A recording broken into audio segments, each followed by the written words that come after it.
Okay, we're gonna put this door in here where there previously was no door. And this is a great opportunity to use the hinge jig. I don't typically use these, especially with just doing one door, but this is a great chance to show you how this works. So we're gonna do it today. There are many different types. This is one, and I'm gonna show you how this works. So the first step is to set the depth of the router. The router bit is a 1/2 inch bit and it has this collar on it. So I've got it set it goes through the plate of the jig and then is flush with the hinge. Now what I like to do is measure my hinge locations. I'm just gonna use 7, 36, and 65. And that's just a guide. I actually have this set already. So this particular hinge jig is adjustable. Some of them are preset distances. So this one you can adjust the length and position of the entire jig. You can also set the size of the hinges. This is set for a 3.5 inch hinge with a 5/8 inch radius. This spacer allows you to set the distance from the top of the jamb to the first hinge. So when I push that up against the jamb, there's my mark right there at the top of the hinge at 7. And then that one's 36 and that one's 65.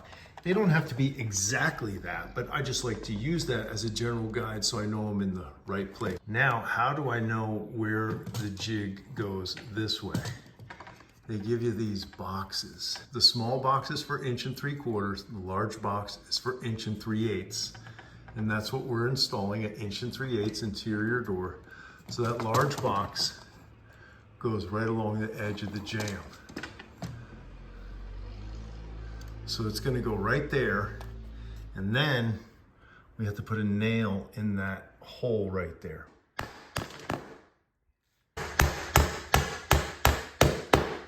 So that nail's in, and I've got the large box lined up with the edge of the jamb in each hinge location. So now these are set, my router depth is set, so I can route these. These hinge jigs all work in the same basic way, even though there are different configurations. Some are just made of solid wood or solid metal, and they just butt up against the jamb. And then the hinge mortising plates are in a set location. And then instead of having this box here, they might have some sort of protrusion, a spacer on the other side, so it just pushes up against there. The main thing to take away is that you have to get these things in the correct position vertically and horizontally. And how you do that is up to the jig. But once it's set, then you can just put your router in there and do them nice and cleanly.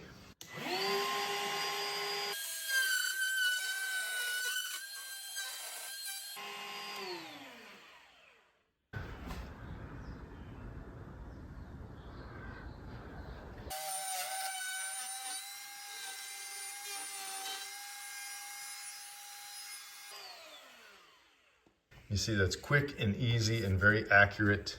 Pry out the nails carefully, and then we're gonna transfer the hinge jig to the door. Now to get this out, I just wiggle this a little bit with my hand and get something in there, and then just pry it a little bit. Just get that nail out a little bit so that you can get a hammer in there. Now our mortises are perfect, nice and clean. And the hinge is flush with the jamb, exactly what you want.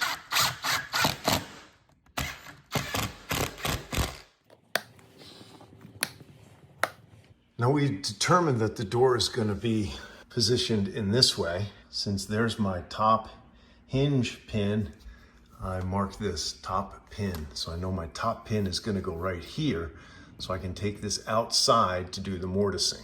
Before I take my hinge off, I'm also going to measure. So the top of my hinge is at 7 1/8. So when it's on the door, it should be at 7. I'm gonna take 1/2 of the top hinge off.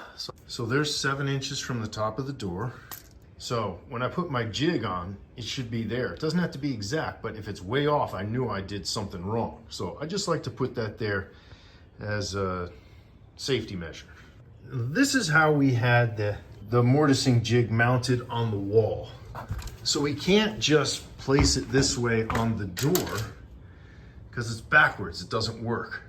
So any kind of mortising jig like this, once you mount it on the wall, when you go to mount it on the door, you have to flip it around and then put it on the door.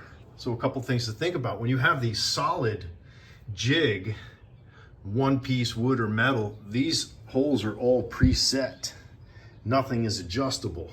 So you just flip it over and go. But with this adjustable type, you have to make sure all these measurements are the same. From the top of that plate to the top of that metal piece is 3 1/8 inches. So it has to be the same down here. So there, 3 1/8. Put your tape in the bottom of that one and go to the top of that one and you see it's 25 1/2.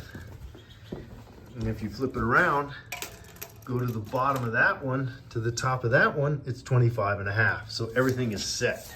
So now I can take my jig and put it in place and nail it on here, just like I did on the jamb. When you push the jig up against the jamb, it hits this part right here. So when you mount the jig on your door, you don't want this part flush with the door. See, if this was flush with the top of the door, then the top of the door would be hitting the top of the jamb. So this hits the top of the jamb when you route the jamb. This little indent part is flush with the top of the door. And that way, that nub represents your gap that you'll have at the top of the door. And there are 2 nails per plate. I don't think I showed that on the jamb. So I've got that lined up, and this larger box is flush with the door. And also I know from using this that these 1 3/8 doors, pretty much the edge of the jig is just flush with the edge of the door. And then I know everything is set. And we just leave the router at the same setting.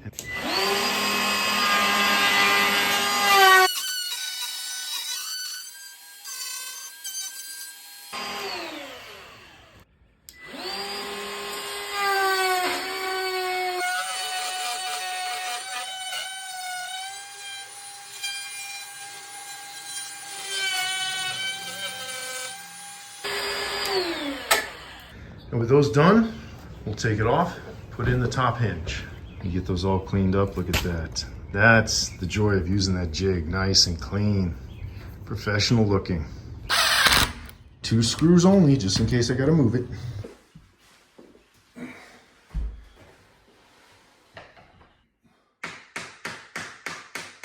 Just put the hinge pin in the top hinge so you can see what's going on. So just move the door over, put it on the wedge. And now let's take a look and see how these line up. It's not perfect, it's a tad off, but that happens sometimes. Let's see this one. That one does look perfect. I need to just take a little out of this top turn. That's when you want to have a small chisel, a 1/4 inch chisel. So you can do that little turn and it won't be noticeable. You can be off with the jig a little bit. The jig could get a little loose. Maybe it's bent, you didn't get it in just right. But as you can see, that's really nice and clean. And that's how that hinge jig works.